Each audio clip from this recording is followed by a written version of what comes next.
ಮಾಡಿ tuition fees ಕಟ್ತಾ ಇದ್ದೀವಿ. ಅದಕ್ಕೆ ಏನು ಮಾಡಬೇಕು, ಮುಂದೆ ಜೀವನ ಏನು ಅಂತ ಗೊತ್ತಾಯ್ತಾ ಇಲ್ಲ. ಮನೆ ಬಾಡಿಗೆ ಕಟ್ಟಬೇಕು, ಏನು ಅಂತ ಗೊತ್ತಾಯ್ತಾ ಇಲ್ಲ. ತುಂಬ ಕಷ್ಟ ಆಗ್ತಾ ಇದೆ. ಮುಂದೆ ಏನು ಅಂತ ಗೊತ್ತಾಯ್ತಾ ಇಲ್ಲ. ರಾತ್ರಿ ಎಲ್ಲ ನಿದ್ದೆ ಇಲ್ಲ, ಒಂಥರ ಮನಸ್ಸಿಗೆ ಬೇಜಾರು. GBA ಅಧಿಕಾರಿಗಳು ಏನು ಫುಟ್ಪಾತಲ್ಲಿ ಇರುವಂತಹ ವ್ಯಾಪಾರಿಗಳನ್ನು ತೆರವು ಮಾಡುವಂತಹ ಕಾರ್ಯಕ್ಕೆ ಈಗ ಮುಂದಾಗಿದ್ದಾರೆ ಅಂತಲೇ ಹೇಳ್ಬೋದು. ಅಂದರೆ ಇವತ್ತು 2ನೇ ದಿನಕ್ಕೆ ಈಗ ಫುಟ್ಪಾತಲ್ಲಿ ವ್ಯಾಪಾರ ಮಾಡುವಂತಹ ವ್ಯಾಪಾರಸ್ಥರನ್ನು ತೆರವು ಮಾಡುವಂಥ ನಿಟ್ಟಿನಲ್ಲಿ ಈಗ ಕಾರ್ಯದಲ್ಲಿ ತೊಡ್ಕೊಂಡಿದ್ದಾರೆ. ಸದ್ಯ ನಾನೀಗ ಮೆಜೆಸ್ಟಿಕ್ನಲ್ಲಿದ್ದೀನಿ.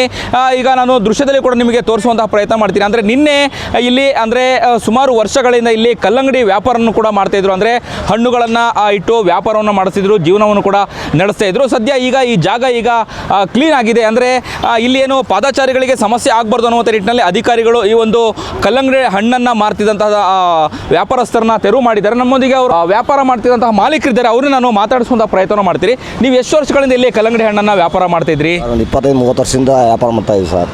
ತುಂಬ ನೋವಾಗ್ತಾ ಇದೆ. ಇನ್ನೆಲ್ಲ ಮಕ್ಕಳಿಗೆ ಸಾಲ ಮೂಲ ಮಾಡಿ ಟ್ಯೂಷನ್ ಫೀಸ್ ಕಟ್ತಾ ಇದ್ದೀವಿ. ಅದಕ್ಕೆ ಏನು ಮಾಡಬೇಕು, ಮುಂದೆ ಜೀವನ ಏನು ಅಂತ ಗೊತ್ತಾಯ್ತಾ ಇಲ್ಲ. ಮನೆ ಬಾಡಿಗೆ ಕಟ್ಟಬೇಕು, ಏನು ಅಂತ ಗೊತ್ತಾಯ್ತಾ ಇಲ್ಲ. ತುಂಬ ಕಷ್ಟ ಆಗ್ತಾ ಇದೆ. ಯಾವುದಾದ್ರೂ ಒಂದು ದಾರಿಯನ್ನು ತೋರಿಸ್ಬೇಕು. ದಿಢೀರ್ಗನೆ ಬಂದ್ಬಿಟ್ಟು ಈ ಥರ ಎತ್ತು ಅಂದರೆ ನಾವೆಲ್ಲ ಎಲ್ಲಿ ಹೋಗೋಣ, ಯಾವ ಥರ ಜೀವನ ಮಾಡೋಣ, ಏನಂತ ಗೊತ್ತಾಯ್ತಾ ಇಲ್ಲ.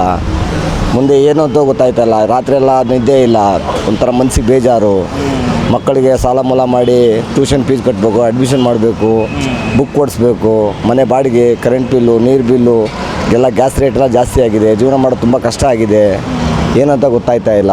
ಓಕೆ, ಎಷ್ಟು ಸಂಪಾದನೆ ಮಾಡ್ತಾಯಿದ್ರಿ ಅಂದಾಜು ಪ್ರತಿನಿತ್ಯ? 700ರಿಂದ ಒಂದು 800 ರೂಪಾಯಿ ಸಂಪಾದನೆ ಮಾಡ್ತೀವಿ ಸರ್.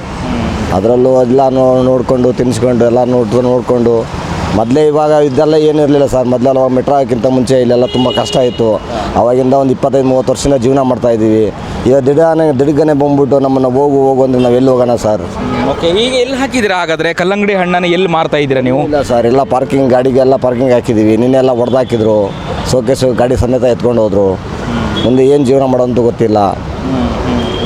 ಏನು ಹೇಳ್ತೀರಾ ಅಧಿಕಾರಿಗಳು, ಏನು ಹೇಳ್ತೀರಾ? ಅಧಿಕಾರಿಗೆ ಏನೋ ಮುಂದೆ ಏನೋ ಒಂದು ಜೀವನಕ್ಕೆ ಒಂದು ದಾರಿ ಮಾಡಬೇಕು. ಈ ಥರ ದಿಢೀರ್ಗನೆ ಮಾಡಿಬಿಟ್ರೆ ನಾವೆಲ್ಲ ಎಲ್ಲಿ ಹೋಗೋಣ? ಬಡಪಾಯಿಗಳು ಹೊಟ್ಟೆಪಾಡಿಗೋಸ್ಕರ ಜೀವನ ಮಾಡ್ತಾಯಿದ್ದೀವಿ.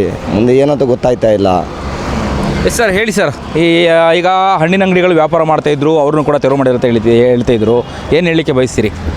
ಇದು ತುಂಬ ಅನ್ಯಾಯ. ಯಾಕಂದರೆ ಇದು ಫುಟ್ಪಾತ್ ಎತ್ತಕ್ಕಿಂತ ಮುಂಚೆ ಒಂದು ಅಡ್ವೈಸ್ ಮಾಡಬೇಕು, ಜನರಿಗೆ ಹೇಳಬೇಕು, ಈ ಥರ ಎತ್ತಾ ಇದ್ದೀವಿ, ನೀವು ಬೇರೆ ಕಡೆ ಏನಾದ್ರು ಅನುಕೂಲ ಮಾಡ್ಕೊಳ್ಳಿ ಅಂತ. ಇವಾಗ ಹೇಳಿಲ್ಲಂಗೆ ಎತ್ಬಿಟ್ರೆ ಅವ್ರು ಹೋಗೋದು? ಇವಾಗ ಗಾಡಿ ತೊಗೊಂಡ್ರೆ ದಿವಸಕ್ಕೆ ಒಂದು 50 ರೂಪಾಯಿ ಗಾಡಿ ಅವನಿಗೆ ಕೊಡಬೇಕು. ಅವ್ನು ಬಂದು ಬಿಡ್ತಾನ? ಸಾಲ ಬಡ್ಡಿ ಗಿಡ್ಡಿಗೆ ತೊಗೊಂಡು ಏನೇನೋ ಕಷ್ಟಗಳಿಂದ ನಡೆಸ್ತಾ ಇರ್ತಾರೆ ಜೀವನ. ಒಂದೇ ಸತಿ ಜೀವನಕ್ಕೆ ಒಂದು ಅಡ್ಡ ಮಾಡಿಬಿಟ್ರೆ ದಾರಿಯಲ್ಲಿದೆ.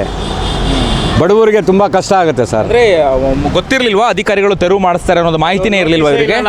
ಸಡನ್ನಾಗಿ ಬಂದುಬಿಟ್ಟು ಎತ್ಬಿಡು ಅಂತ ಹೇಳಿದ್ರೆ ಎಲ್ಲಿಂದ ಅಲ್ವಾ? ಮೇನು ನಮಗಿದೆ, ಇದರಿಂದನೇ ಜೀವನ ಸಾಧಿಸೋದು. ಜೀವನದೇ ಒಂದು ದಾರಿ ಅಡ್ಡ ಆಗಿಬಿಟ್ರೆ ಪಾಸ್ ಹೆಂಗಾಗೋದು ಮನುಷ್ಯ ಅಲ್ವಾ? ಕಾಸಿರೋರು ಬದುಕ್ಬಿಡ್ತಾರೆ, ಮಿಡಿಲ್ ಮ್ಯಾನ್ಗೆ ತುಂಬ ಕಷ್ಟ ಆಗುತ್ತೆ ಸರ್.